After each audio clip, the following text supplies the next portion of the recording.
دخل المدينة فاستضاء بنوره هذا المكان فلا ظلام. السلام عليكم ورحمة الله وبركاته. الحمد لله رب العالمين، والصلاة والسلام على المبعوث رحمة للعالمين. أما بعد، أيها الأحبة الفضلاء، مرحبا بكم من جديد. karibuni tena kwa mara nyingine katika tarehe 20 ndani ya mwezi mtukufu wa Ramadhani. Namuomba Allah subhanahu wa ta'ala atutakabali funga zetu na atupatie taufiki ya kuweza kuikamilisha Ramadhani kwa njia ambayo kwamba anaipenda na anayoridhia kutoka kwetu ya rabbal alamin. Msikilizaji mtukufu wa Kiislam, ikiwa ni halaka yetu ya 20 kwenye kipindi chetu cha Fadailu al-Madina, utukufu wa jiji la Madina. Msikilizaji mtukufu wa Kiislam, tushirikiane kwenye kikao hichi ambacho kilichohudhuriwa na vigogo vya Quraysh. Kila mmoja anatoa fikra yake na afkari hizo zinatujwa na Iblis la'natullahi alayhi. Akasimama wa kwanza kutoa fikra ili ni jambo gani ambalo kwamba wataweza kumfanyia Mtume Muhammad sallallahu alaihi wasallam ili asipate kutoka pale Makka kuelekea Madina, kwani akienda Madina itakuwa ni hatari kwa wao. Akachomoza wa kwanza akisema, ana ara an nahbisahu fi alhadidi, naonelea kwamba tumfungeni kwa chuma. Baada ya kumfungia, tumtieni katika rumu yake, tumfungeni mlango akose kutoka kabisa. Iblis la'natullahi alayhi akisikiliza fikra ya kwanza hii, afungwe mikono kisha baadaye afungiwe katika nyumba yake, abakie huko ndani asipate kutoka. Akatokea wa pili akasema,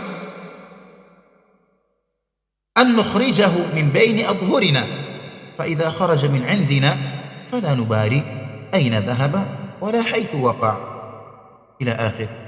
Wa pili akasema, mimi naonelea kwamba tumfukuzeni katika jiji letu la Makka, tumtoeni katika jiji letu la Makka, popote pale atakapoelekea shauri yake, lolote litakalo kumfikia shauri yake, apatikaniwe na madhara, apatikaniwe na mashari, pote ile mbali, muhimu tuwe tumemtoa katika jiji letu, tubakie katika amani na salama. Hii ni fikra yangu. Ibilisi akasikiliza fikra mbili hizi, illa annahu rafadha wa qala hadhaini al-iqtirahaini la, akasema rai mbili hizi ambazo kwamba zilizotolewa, la abadan, si rai za sawa. Alipozirudisha akachomoza Firaun hadhihi al-umma, akasimama Abu Jahal akasema, mimi niko na fikra na wazo ambalo kwamba nyinyi hamujalifikiria na hamujalizungumzia bado. Akaambiwa, hati ma indak, uko na fikra gani Abu Jahal? Ewe Abu al-Hakam, una rai gani na fikra gani?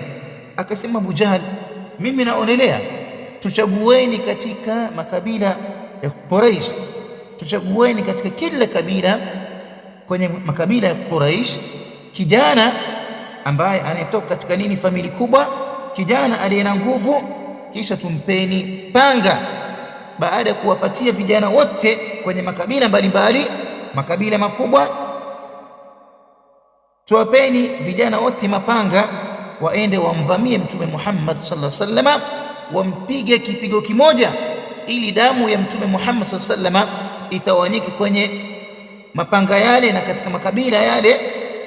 Tutakapo kulifanya hilo, kabila na Mtume Muhammad sallallahu alaihi wasallam hawawezi wakasimama wakataka kulipiza kisasi kwenye makabila yote. Iblis la'natullahi alayhi akafurahia na kushangilia na kusema, alqawlu ma qala ar-rajul hadha ar-ra'yu la ara ghayra, qawli ni hii ambayo kwamba iliyozungumzwa na Abu Jahal, na sionelei kwamba kuna fikra nyingine ambayo kwamba itakayokuwa mzuri zaidi. Wakawafikiana katika hilo, wakawa wenye kuondoka, lakini kitu kilichoendelea. Endelea kuwa nasi. والسلام عليكم ورحمة الله وبركاته. مشكاة الهطول يا لابتيها والملائك عندها حرس فلا الدجال داخلها يصول.